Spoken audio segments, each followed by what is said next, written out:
What is up, guys? Today we are looking at some good habits you should get into that are going to help you improve as a player and hopefully help you win more. These tips are used a lot in Diamond Plus games, but are things that I've noticed most people don't do at lower ranks. This is another video brought to you by the guys over at Pro Guides. You can check them out down below. Comment with your best habit to be featured in future. Like this if you did, dislike it if you didn't, but let's jump straight in. The first thing is, before any game has even started, in Champion Select you want to get into the habit of looking at your team's comp and the enemy teams. I know this sounds a little bit obvious, but you can win and lose a game in Champion Select if you do some stupid stuff. So here are a few tips to go into a game ahead. We are not talking about the champion picks by themselves either, like how strong they are right now or anything like that. It's more how they work together and work against the enemy team. The first thing is to make sure we haven't picked ourselves into a really bad situation. This applies a lot as an AD carry, so we'll use that as an example.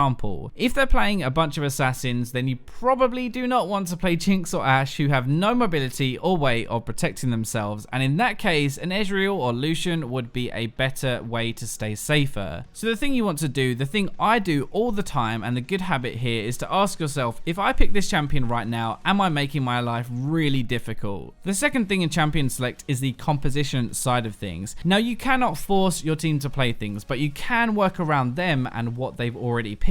Ideally, you want to have at least one tank in your team to absorb some damage in a team fight, and then enough damage to kill people. The damage side is very important. Get in the habit of making sure you have a good mix of AD and magic damage. Now, this is important, especially as you climb the ladder. You want to force the enemy team to choose to either build armor and take more damage from magic damage, or build magic resist and take more from AD damage. As an example, I play Corki a lot, and one game we had a Vlad top, Lux mid, and all the enemy team did was stack magic resist. Because a lot of Corki's damage is also magic damage, we ended up losing because we couldn't kill them. It's not always as obvious as it seems, but having a balance is very important. So that is the two things. Get in the habit of thinking more about your pick and what you're picking into, and get in the habit of trying to build a team of mixed damage. The second good habit to get into is pressing tab often throughout the game. As nerdy as I'm about to sound, and rip me in the comments, knowledge is power, and we want to use everything we can to get an advantage. Specifically, we want to get in the habit of checking what items the enemy team has built or is building. Even though you guys might think I'm being dumb here, how many times have you died or someone on your team has died and thought to yourself, wow, they did a lot more damage than I expected them to do? Well, the biggest cause of that is because you aren't keeping track of what items they have. So you aren't expecting what they can do. The other side of this is also adapting your build. Now, item recipes have components, right? And those components can only be built into a certain number of things. So yeah, you do have like a health crystal that doesn't really say much, but a BF sword can only be built into one of 4 things. So it gives us a good idea of what they're going for next. There are a few ways that we can use this. So like as an AD carry, if the enemy Jarvan, for example, is building more damage, then we might need some defense so we don't die. On the other hand, if he's building armor, then we're going to need some armor penetration so that we can actually kill him. The important thing here is that we can anticipate what he's going to build, and we can start building the answer to it before he's even completed it. If he has 3 armor items and we're like, okay, I actually can't kill him, I need Last Whisper, then it's already too late. We should be pressing tab and watching him build armor components and say, okay, he's gonna have too much armor, I need a Last Whisper, and get it ready. This is the habit right here. Press tab more, look at their items, and get in the habit of building to answer the enemy items before they finish them and it's too late. So third thing, start to write down or time ultimates and summoner spells. Actually timing it is a lot of effort. Honestly, something we should all do, but even I don't really bother unless I think it's more important than normal. What I will do all the time though is type in chat if someone uses a summoner spell or ultimate. Now this isn't so much for me to time it later on, even though I have that option. It's so that everyone else on my team has that extra information that they are down their flash or down their ignite or down their ultimate. That information is so important whether you realize it or not. I actually play mid lane a lot, and if my mid roams to another lane, ults them, and then comes back, if I know he doesn't have his ult, I can go so much more aggressive and end up getting kills. Now sure, my top laner doesn't get an assist for the kill, but without him telling me his ult or flash or whatever it was used is now down, I wouldn't have got that kill. The point is not just that you can do more with that information, but the entire entire team can do more, and you have no idea what potential effect you telling your team will have. Especially with roaming or junglers, it's really important because the people it will affect won't likely be looking at that lane to see what happens. Just think, like, if we're against a Corki mid, right, and he uses his heal fighting us, then it's not the most useful thing ever to type out, because the other lanes probably don't need to know that. They might do, but we're laning against him and we already know. But what happens if he roams bot and he heals while fighting our AD carry? We might not be looking bot lane, and if the AD doesn't tell us, we will assume he has it even though he doesn't. So without his heal, he's going to be so much easier to kill, and we can go much more aggressive. So knowing it's down is really important and could open up more opportunities. Saying when flashes are down will help your jungler do more and others roam to your lane more. Ultimates will let people play differently. It's a really big deal and such a good habit to get into. If you do actually want to go one step further and start to time these, by the way, I recommend you turn on timestamps in your settings. This is going to let you scroll back up, see when you said their flash was down, work out 5 minutes later, and then work out when it's back up, so you don't have to do it in the heat of the moment. Also remember that summoner spell cooldowns can be lowered by things, but if you hover over the summoner icon next to the champion while pressing tab, it will tell you their exact cooldown, taking into account masteries and everything else. The last thing is getting into the habit of pinging every single time someone appears on the map or is missing. Assume everyone on your team has a map awareness of a fish. Now honestly, fish might have really good spatial awareness, I have no idea, but the point is most people don't look but will look when somebody pings. This is a better safe than sorry mentality, honestly. Maybe they did see them, but there's no harm in making sure. In general, the way I think of it is in two ways. So first, anytime somebody shows on the minimap who isn't where they belong, I ping a few times. This is normally for the jungler, but sometimes like a mid laner starting to roam or a support warding, anyone who isn't in their lane and is moving around. The second one is when your lane opponent isn't where they're supposed to be for more than a few seconds. And yeah, I mean just a few seconds. If they aren't in lane pushing and are out of vision, they're either moving around the map, they're up to something, or have based, and whichever of the three it is, your team should know so they don't get boned. Remember, by doing this as well, focusing on it and pinging, you will actually improve your own map awareness a ton as well. So you're improving yourself as a player while helping your team and standing a better chance of winning the game. So there you go, some good habits you should really get into, and I hope you guys found this video useful. Thank you again to Pro Guides for putting this together for me. You can check their YouTube out or their website out. Remember to like, subscribe, comment, share, but for now, let's go to the robots.